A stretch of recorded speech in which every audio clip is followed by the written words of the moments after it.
آپ صرف 3 کام چھوڑ دو، لوگ آپ کو اپنا آئیڈیل بنا لیں گے، لیکن اگر یہ 3 کام آپ نے نہ چھوڑے تو لوگ آپ کو جوتے کی نوک پہ رکھیں گے۔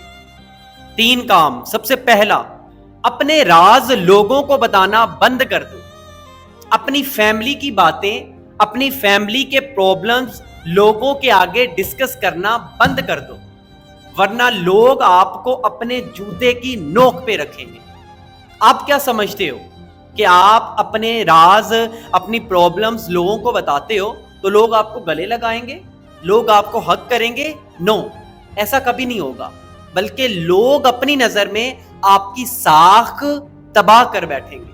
نمبر 2، اگر آپ کے پاس پیسے نہیں پھر بھی کسی کو مت بتائیں کہ میں غریب ہو چکا ہوں، میں بینکرپٹ ہو چکا ہوں۔ کسی کو بتانے کی ضرورت نہیں ہے، وہ آپ کو پیسے نہیں دے گا، اور خالی جیب والے کے پاس بیٹھنا کوئی بھی پسند نہیں کرتا۔ اور نمبر 3، بھیک مانگنا بند کر دیں، چاہے وہ بھیک محبت کے لیے ہو، یا وہ بھیک عزت کے لیے ہو، یا وہ بھیک مقام کے لیے ہو۔ اگر یہ 3 کام آپ نے چھوڑ دیے تو لوگ آپ کو رسپیکٹڈ جی بلانا شروع کر دیں گے۔